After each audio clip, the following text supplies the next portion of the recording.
Hi friends, Vaishali ಕಿಚನ್ಗೆ ಸ್ವಾಗತ.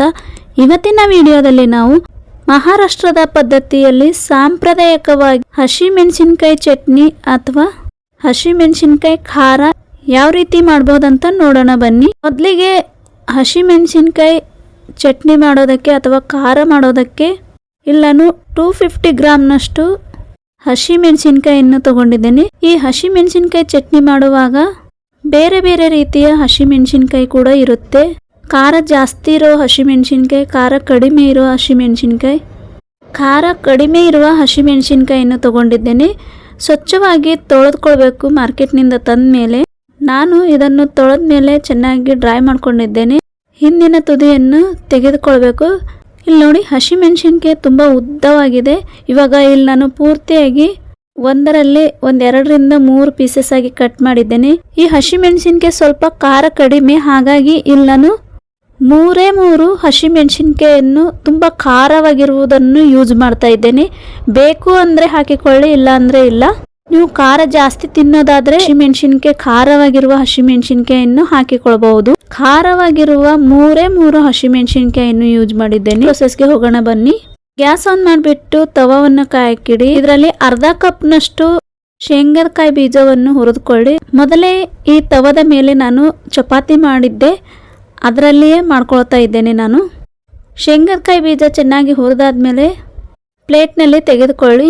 ಇವಾಗ ಇದರಲ್ಲೇ ಹಸಿಮೆಣಸಿನಕಾಯಿಯನ್ನು ಕಟ್ ಮಾಡಿರೋದನ್ನು ಹಾಕಿಕೊಂಡು ಗ್ಯಾಸ್ ಮೀಡಿಯಮ್ನಲ್ಲಿಟ್ಟು ಸ್ವಲ್ಪ ಹೊತ್ತು ಹಸಿಮೆಣಸಿನಕಾಯಿಯನ್ನು ಹುರಿದುಕೊಳ್ಳಿ. ಫ್ರೈ ಆಗಿದೆ.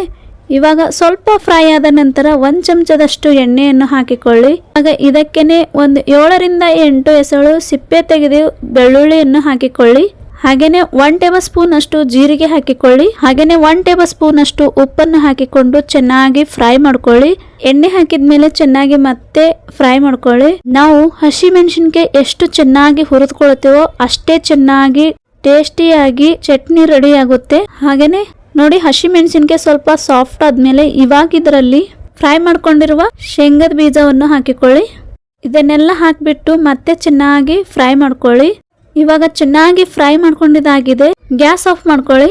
ಇವಾಗ ಇದನ್ನು ಪ್ಲೇಟ್ನಲ್ಲಿ ತೆಗೆದುಕೊಳ್ಳಿ. ಪ್ಲೇಟ್ನಲ್ಲಿ ತೆಗೆದಾದ್ಮೇಲೆ ಇದು ತಣ್ಣಗಾಗಲು ಬಿಡಬೇಕು. ತಣ್ಣಗಾದ ನಂತರ ಕುಟಾಣಿಯಲ್ಲಿ ಹಾಕಿ ಕುಟ್ಟಿಕೊಳ್ಬೇಕು. ಇಲ್ಲಿ ನಾನು ಕುಟಾಣಿಯಲ್ಲಿ ಸ್ವಲ್ಪನೇ ಹಾಕಿಕೊಂಡು ಕುಟ್ಕೊಳ್ತಾ ಇದ್ದೇನೆ. ಕುಟಾಣಿ ನಂದು ಚಿಕ್ಕದಾಗಿರೋದರಿಂದ 2 ಸಲವಾಗಿ ಕುಟ್ಕೊಳ್ತಾ ಇದ್ದೇನೆ. ಎಷ್ಟು ಹಿಡಿಯುತ್ತೋ ಅಷ್ಟೇ ಹಾಕಿಕೊಂಡು ಚೆನ್ನಾಗಿ ಕುಟಾಣಿಯಲ್ಲಿ ಕುಟ್ಕೊಳ್ಬೇಕು. ಕುಟ್ಟಿದ ಖಾರವನ್ನು ಒಂದು ಪಾತ್ರೆಯಲ್ಲಿ ತೆಗೆದುಕೊಳ್ಳಿ.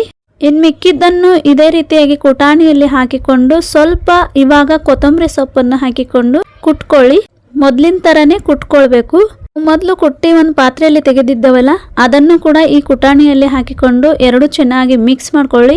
ಯಾಕಂದ್ರೆ ಕೊತ್ತಂಬರಿ ಸೊಪ್ಪು ಹಾಕಿದ್ದೇವಲ್ಲ ಇದಕ್ಕೆ, ಮೊದಲಿಗೆ ಕೊತ್ತಂಬರಿ ಸೊಪ್ಪು ಹಾಕಿರಲಿಲ್ಲ. ಅದರಿಂದ 2 ಚೆನ್ನಾಗಿ ಇವಾಗ ಕುಟ್ಟಿದ ಮೇಲೆ ಮಿಕ್ಸ್ ಮಾಡಿಕೊಂಡು ಮತ್ತೊಂದ್ಸಲ ಕುಟಾಣಿಯಿಂದ ಕುಟ್ಟಿ ಇವಾಗ ನಮ್ಮ ಹಸಿಮೆಣಸಿನಕಾಯಿ ಚಟ್ನಿ ಅಥವಾ ಖಾರ ರೆಡಿಯಾಗಿದೆ. ನೋಡಿದ್ರಲ್ಲ ವೀಕ್ಷಕರೇ, ಮಹಾರಾಷ್ಟ್ರೀಯನ್ ಹಸಿಮೆಣಸಿನಕಾಯಿ ಚಟ್ನಿ ಅಥವಾ ಖಾರ ಹೇಗೆ ಮಾಡ್ಬೋದಂತ ತುಂಬಾ ಸಿಂಪಲ್ ಆಗಿದೆ. ನೀವು ಕೂಡ ಈ ರೆಸಿಪಿಯನ್ನು ಟ್ರೈ ಮಾಡಿ ನೋಡಿ. ತುಂಬಾನೇ ಚೆನ್ನಾಗಿರುತ್ತೆ, ತುಂಬಾನೇ ಟೇಸ್ಟಿಯಾಗಿರುತ್ತೆ. ಇದನ್ನು ನೀವು ರೊಟ್ಟಿ, ಅನ್ನ, ಚಪಾತಿ ಜೊತೆ ಕೂಡ ತಿನ್ಬೋದು. ಒಂದ್ಸಲ ಟ್ರೈ ಮಾಡಿ ನೋಡಿ. ರೆಸಿಪಿ ಇಷ್ಟವಾದಲ್ಲಿ ಪ್ಲೀಸ್ ವೀಕ್ಷಕರೇ ಲೈಕ್, ಶೇರ್ ಹಾಗೂ ಸಬ್ಸ್ಕ್ರೈಬ್ ಮಾಡೋದನ್ನು ಮರಿಬೇಡಿ. ಮತ್ತೆ ಸಿಗೋಣ ಹೀಗೆ ಒಂದು ಇಂಟ್ರೆಸ್ಟಿಂಗ್ ಆದ ರೆಸಿಪಿ ಜೊತೆಗೆ. Thank you.